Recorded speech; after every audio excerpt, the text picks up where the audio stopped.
This is Comic Picks by the Glick. Hey, and I'm your host, Jason Glick. Good evening, Jason Glick. How are you? I'm doing good, John. Hey, it's like we're more than a week into You 2011. had like the great 2012, you mean? 2012, yes. God damn. Didn't have the Remember, great it's the end of this year. That's great the end shining of the moment world, that had according yes, to it is. Mayans and according John? to the ancient Mayan calendars and getting a more real than reverb right here. Yes. Oh, sorry, sir. Yeah. So basically, we got to count on on John Cusack to save our asses, or else we're all fucked. Yeah, pretty much. That means we're all fucked anyway. all right. If you say so, man. Well, But- it's all about perspective, man. Exactly. It's like and of course now that's like we're first podcast of 2012, and that means it's time to take stock of what happened in 2011. It's like it's best 2011, and first off I just gotta say no official list this year because I thought about it and I read this year and it stayed that way all the way to the end. I had a nice guide point to base like the entire list off of, scale everything in comparison with. This year, the best thing that I read, I regrettably have not gotten around to writing up on the web on the site because it's actually something I picked up at Comic-Con and it actually came out in 2010. But I'll get to that later.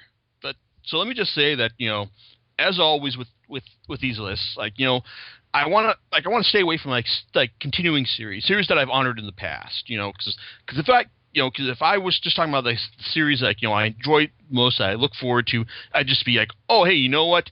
It'd just be like Blade of the Immortal, 20th Century Boys, Fables, DMZ, Scalped, all these ongoing series that I like and it's like that just gets boring after a while. Like I said, I want to delegate these lists talking about the series that that continue to surprise me, to like the ongoing series that really stepped up their game and brought things to a new level, like to a new level this year, or just and also the standouts that for new series that either wrapped up or concluded in this year, so I can either say that okay, this is a great new series to watch, keep your eye on it, or just say hey, now the series is over, I can say that it was definitely worth it. So, but this year it's like the more I thought about it, the more I thought that all the stuff that I was taught that I was considering for my list, I just couldn't say this is necessarily better than this. I mean, well maybe it was, but what was really the best thing that I read this year? Now, like I said, it was hard. It was hard to categorize things into an absolute list, which I love doing that shit. But this year, not going to happen. Instead, just going to give you the 10 titles that I was making my list of this 10 series that I really enjoyed, that I enjoyed more than anything else this year. Okay, well, or at least that made an impression on me more than anything else. All right, so first off on the list, I'm going to start off with one of the continuing series that really stepped up its game in not just the last year, in the last couple of years, and that's Claymore. Now, really, it's the worst thing you can say about this series is it's Berserk Light, because it's basically all about a bunch of girls with demonically derived powers who go around killing demons, and who have since found out that the organization they were a part of has actually been using them as R&D for this giant war on another continent. Claymore really stepped up its game by escalating the conflict that the girls have faced, including its main character Claire.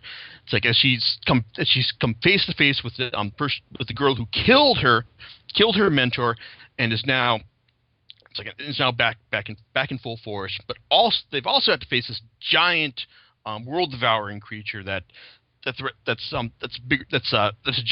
bigger threat for everyone. And the most recent volume also managed a nice feat of just oh crap, how's this gonna resolve when one of its major supporting characters seems appears to have wound up dead after her mind was manipulated at the hands of one of the organization's top people. It was a great cliffhanger, and it's been all the more disappointing to read that we've kind of cut up to the to the Japanese release, and that's that kind of sucks because now it's like we don't know when the next volume is coming out, or I probably just haven't checked Amazon soon enough to see. But still, it's like it's great. It's a great series that has really stepped up its game, and while it will probably never be quite as good as Berserk, it is certainly a series that you should start reading, if only to assuage the long waits, the year-long waits between new volumes of Berserk that we're faced with. Speaking of ongoing series, the other one that this is another series that I would just want to keep passing off, waiting off, giving my final judgment on until it's all done. But because I figured, hey, you know what? I don't need to give an assessment of it this year. I can wait until next year, because I'm sure it's going to be even better when it comes out then. But thinking about it this evening, I realized, I should just go ahead and give it props now. And that's Takehiko Inoue's Real story. Essentially, it's a story of three individuals. One a high school dropout who's trying to figure out what to do with his life. Another is a aspiring star in the field of wheelchair basketball, and another is a story of an individual who was a star in high school basketball, but then became paralyzed from the waist down and has to relearn how to live his life. Only two of these stories have been really worthwhile because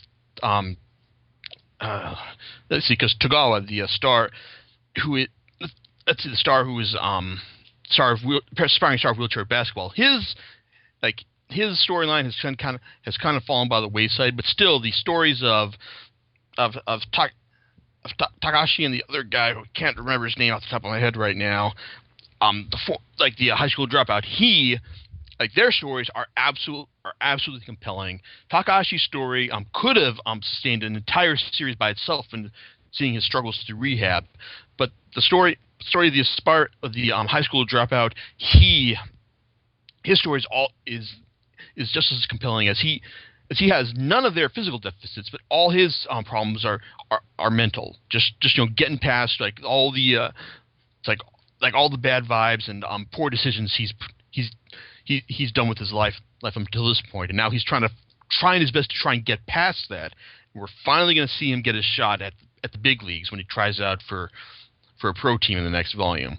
It's absolutely compelling stuff, and while I know that Inoue is known the world over for Vagabond and Slam Dunk, this is a series I think that he will be remembered for when all is said and done.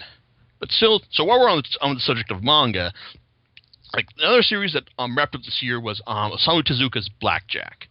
Now, this series of the surgeon with the hands of God, and while I was planning to reread the entire series, and I think just to do a podcast on the best 10 stories of Blackjack, rereading it in this first volume at least made me realize that, hey, a lot of the classic stuff is in the first volume. So really, it's just if you want the best of Blackjack, go read the first volume. But these last two volumes were a fitting wrap up to the series, dealing with Blackjack coming face to face with a case that may have had divine inspiration, as well as a final volume that actually did manage to deliver a reasonable amount of closure to the series, to a completely episodic series that not only had no overriding story arc, but also had its quote unquote final episode about 6 volumes earlier, back in volume 11. But still, it's you don't need to buy every volume, but hey, buy the first one, buy the last one, or just hey, you don't. But it's still another real example of why Tezuka is considered the god of manga. Now, okay, now it's just continue clearing out all the great manga that I read this year. We've also got Kaoru Mori's A Bride Story. Now, I talked initially in my review. I talked about how this series was like I was initially slightly disappointed with the first volume of this series, and that's because we've got sorry that's because it's like my expectations were like on the level of, hey, if this series did not give sight back to the blind, it's like I was going to be disappointed. It didn't give sight back to the blind. I was disappointed, but still that means that it was still a fascinating look into into like the Silk Road, into the Silk era where the Silk Road was the was the main, was where all the action was at, and it tells like it tells an interesting story about a bride 20-year-old bride who gets married to a 12-year-old boy in an effort to link families, and the chaos and confusion that results from that. While the bride herself proves to be like a valuable addition to the family, even if she is a bit naive and overprotective, that just makes her more interesting to observe. And even though the series doesn't seem to have quite a direction at first, it does pick things up in the second volume when her family stages its war to come back to bring her back, in order to make peace with a rival clan. So, but still, like this, it actually sets up the second volume also sets up the further adventures of the English researcher who is staying there observing the culture, and it looks like for the volume 3 we're going to be seeing things through his story as well as the life of another bride like in another city. It's like abandoning like all the characters, the characters that you've built up over the 2 volumes. That seems like it'd be suicide for many creators. But for someone of Mori's talent, I think that this is going to work out just fine. And the last manga title I want to talk about is something that will probably not surprise anyone. That is Eden. It's an Endless World, Volume 13. Now, something I'm sure there's probably a couple of you who are sick of me talking about how great this series is and how you need to buy it so that Dark Horse will bring out the rest of the series. But hey, given the amount I've talked about it this year, it should not surprise you that I'm talking about it again now. But let me just say that Volume 13 was still a great volume, even by the series' regular standards. And after two years, it's still picked up the series momentum of the series right where it left off, as Elijah has to track down a master scientist who used to work with the Propator Federation, but since had a falling out. Now has to convince him to bring him over to his side, as well as the complications that follow. It's a great mix of thought-provoking science fiction and Akira level action. Really, this series is the complete package, and if you're a science fiction, if you like stuff like Akira, if you like stuff like Masamune Shirow's work, you need to buy this series. You will love it. It is. I honestly can't recommend this series enough. It's easily the best science fiction manga being published being serialized right now in America.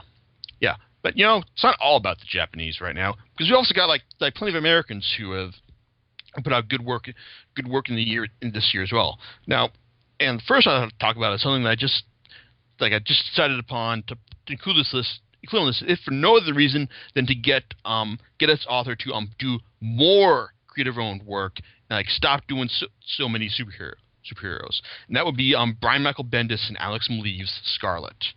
It's a story of a girl who is wronged by the police, takes her revenge on the cop, and then starts a social movement to make society stop being so fucked up as a result. It's a fascinating ground level look at at how a revolution starts, and the rise of the Occupy movement has only made the series more relevant, in the past few months. But still, it's also the kind of series that has a level of some snap craft to its dialogue, its art. I mean, as much as I've enjoyed Bendis and Leaves superhero work over the years, this is the kind of series that I'd like to see them be doing more of. And to be honest, like when I saw that they were going to be doing Moon Knight, I thought, what the fuck they're doing that for? This means we're not going to get more Scarlet.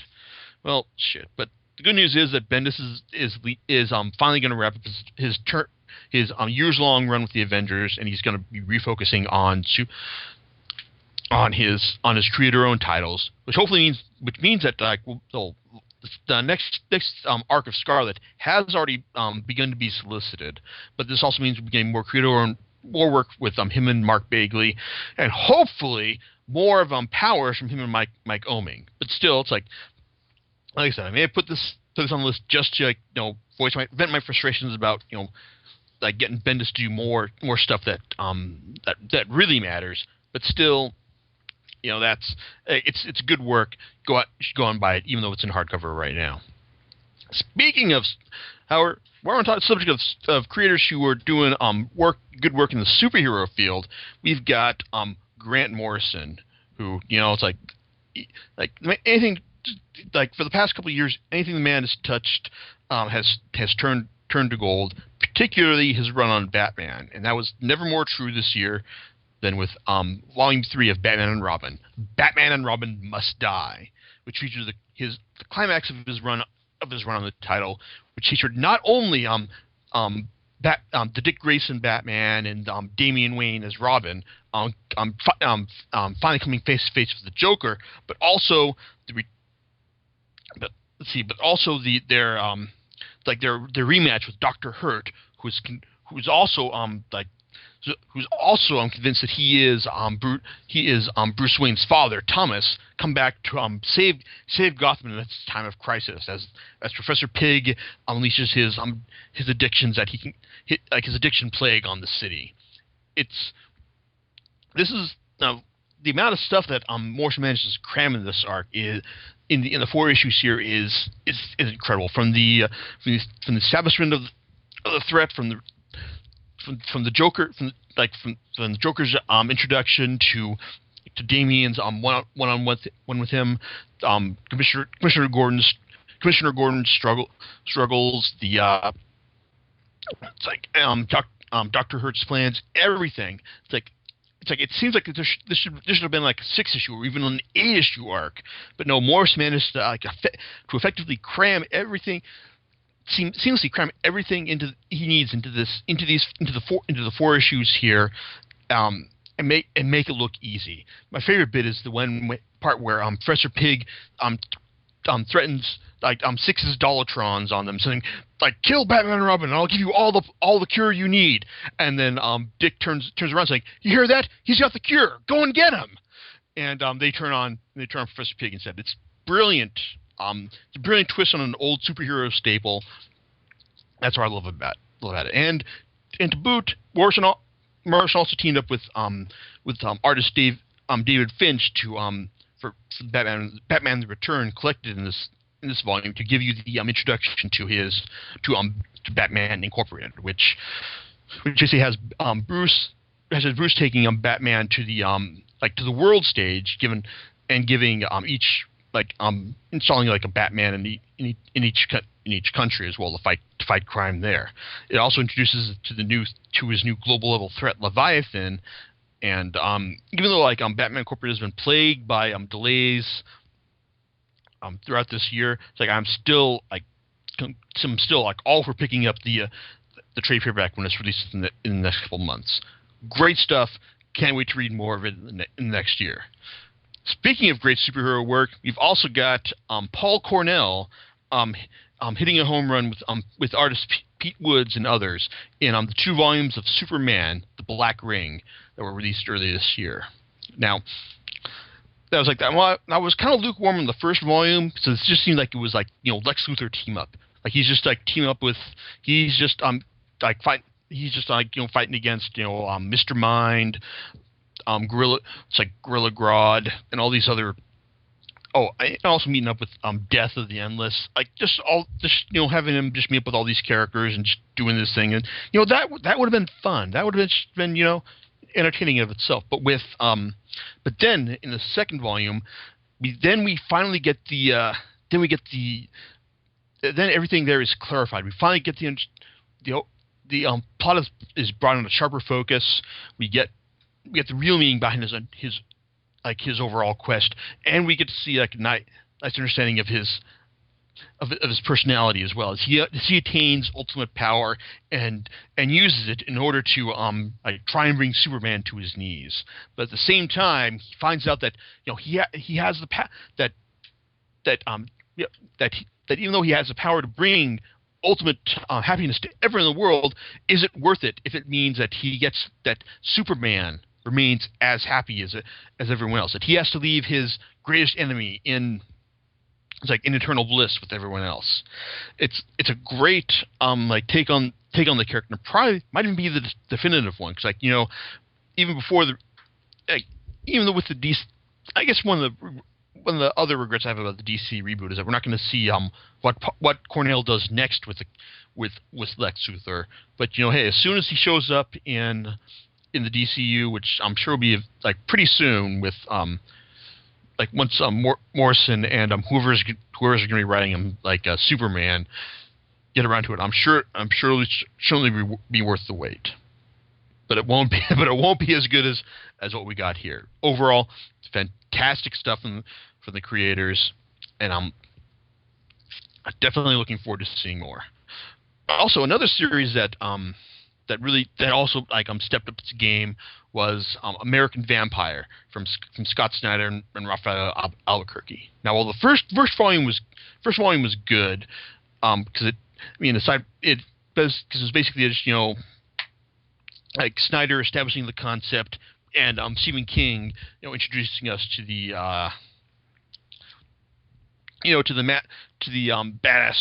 badassery of Vampire Skinner Sweet. This volume 2 really brought things into focus and showed us where this series is going to go. That it's going to be the American dream, the rise of America filtered through these class of vampires from the old world and in the new. It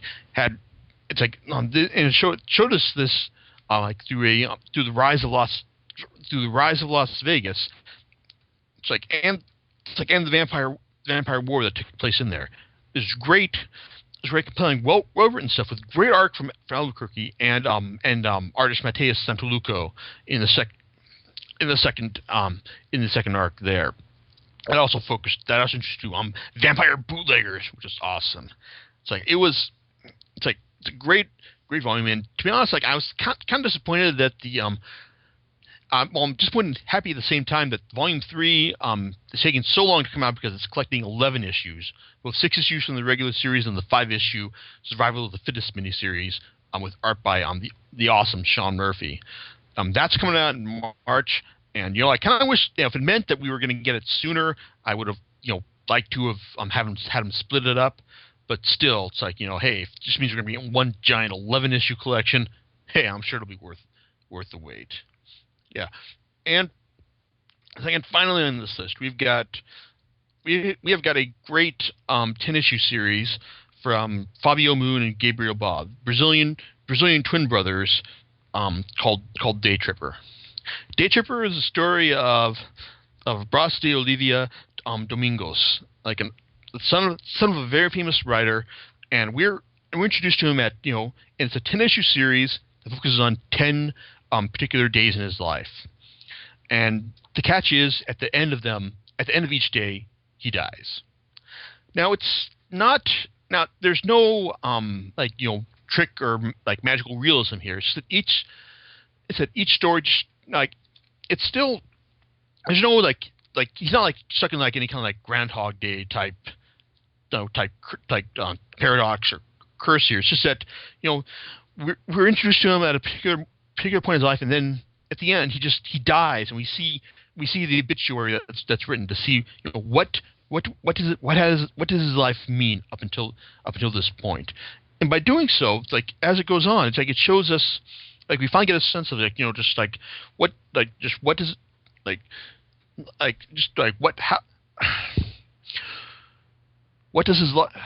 how do you make the measure of a life at any point in it? It's all like there's so much potential. Like like sometimes like if you if you die at one point, like sure it could be seen as a disappointment. Like it's so much unfulfilled potential. But yeah, it's like at some point you could also live on and then just like not get a chance to realize it and just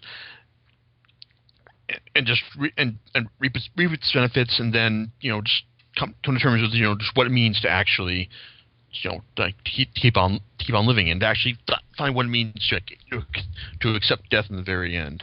It's a great compelling work, and each story is a great complete tale in itself. It gives you a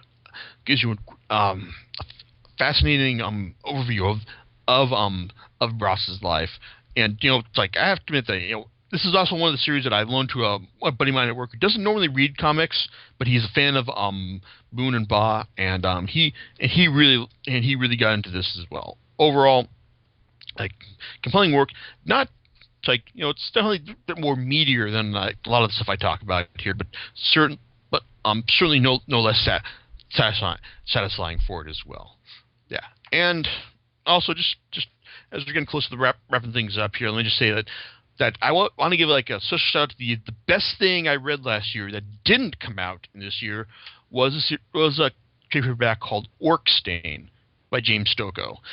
It's a story of an orc with one eye who has the power to see where things break, and finds himself at the center of a power struggle between orc clans as one clan needs to find the Gronch, or the giant penis needed in order to have its head recognized as the grand orc, the orc to lead all orcs, and they need this guy in order to find it. Now, what makes the series great, aside from its like truly filthy focus on orcs and their genitalia, is that it creates a complete, compelling world, like about orcs, their culture, and it's something I'd love to see explored more. But apparently, it's like not enough people bought it. It's like there's this one trade paperback. I think there's a 6th issue completed afterwards. But it's like I have to admit, I'm reading this trade paperback and I'm thinking, God damn it, I feel guilty that I bought it out of a half off bin. I should have actually found someone to pay money for, to give money to James Stokoe for this great work. I gave it to a friend of mine I gave a copy to a friend of mine as a birthday present. But it's like if I ever see the chance, I gotta buy all the issues from him just to make sure that he gets me to know how much I love this series. It's truly a great, compelling fantasy work, and even if you don't like fantasy, if you like filthy bathroom humor, then you will still enjoy this as well. It's truly like a work on the level of Drew Hayes' Poison Elves. Highly recommend. But I guess like this best of podcast wouldn't be complete without a shout out to some of the worst of the year. Now, there's a lot of stuff that disappointed me over the year, from the reductive wrap up of Warren Ellis's Freak Angels, copy of Matt Fraction's Thor: The World Eaters that I got for a well deserved discount at Borders, to Velveteen Mandala, the truly crappy manga zombie one shot from Jiro Matsumoto that was a real black mark on Vertical's otherwise exemplary track record for this year and just about everything. But that was probably the worst thing. But still, I think that Mark Millar deserves a real shout out for those 2 lackluster volumes of Ultimate Avengers. I had to read through this year, as well as what is probably the one of the worst moments I've read in the entire year, which is when Nerd Hulk sneaks out of the Triskelion to meet his favorite comic book writer. And how do we find out who his favorite comic book writer is? After Nerd Hulk was attacked by vampires, his backpack breaks open, and we find out he's got copies of Mark Millar's Marvel series Trouble that he's bringing to his author to sign. And it's like, Oh God, it's like so many authors would know that you need that. Even if you are clever enough to pull off a stunt like that, you shouldn't. You'd be well advised not to try in the first place. Mark Millar is not nearly as talented as he needs to be in order to pull that stuff off, and it was just, good God, just made me feel bad that I feel obligated to keep reading his Ultimate Avengers just so I can finally stop and just just close the book on him as a writer and say, oh, okay, I've read the Ultimate Avengers Death of Spider-Man arc. I don't need to read anything else from him ever again, unless he actually bothers to become a better writer of dialogue and whatnot. Yeah. Well, anyway, on that note though, that was 2011 for me. It's like it wasn't. Yeah, so that was 2011 for me. It's like it didn't have the great great one shining thing that stood above all the others. But still, there was still a lot of great work released in this past year. So, hey, I'm still looking forward to 2012. We've got not only the wrap up of 20th Century Boys, which hey, I was complaining about not having something to set above all the others. Hey, if the wrap up of 20th Century Boys isn't the best thing I read all year, then I'm going to be very, very disappointed. But then we've also got the wrap up Scalped and DMZ, which I'm thoroughly looking forward to, as well as first collection of the DCU New 52 series, particularly Grant Morrison's Action Comics, Scott Snyder's Batman, Jeff Johns' Green Lantern, and also Jeff Lemire's Animal Man and Scott Snyder's Swamp Thing, which I've heard are really the two surprise standouts of the relaunch. So I'm really looking forward to that stuff. Also, of course, more Blade of the Immortal, which is always a good thing, and hopefully we'll get volume 14 of Eden as well. But because it would really suck if we had to wait 2 years to get volume 14. So I'm holding out hope there. In the meantime, though, it's if Amazon ships it to me in time, we will be. You can expect my final analysis of another Star Wars series. It's in the next 2 weeks, and then in 4 weeks from now, hey, it's my 100th podcast. All right. Yeah, it's I was thinking of trying to think of what can I do for that to celebrate the occasion, and I think it's just going to be complete and total self-indulgence. So you can decide whether or not to come back for that one. All right. And all right. See you next time. All right, everyone. Take it easy. All right. Bye.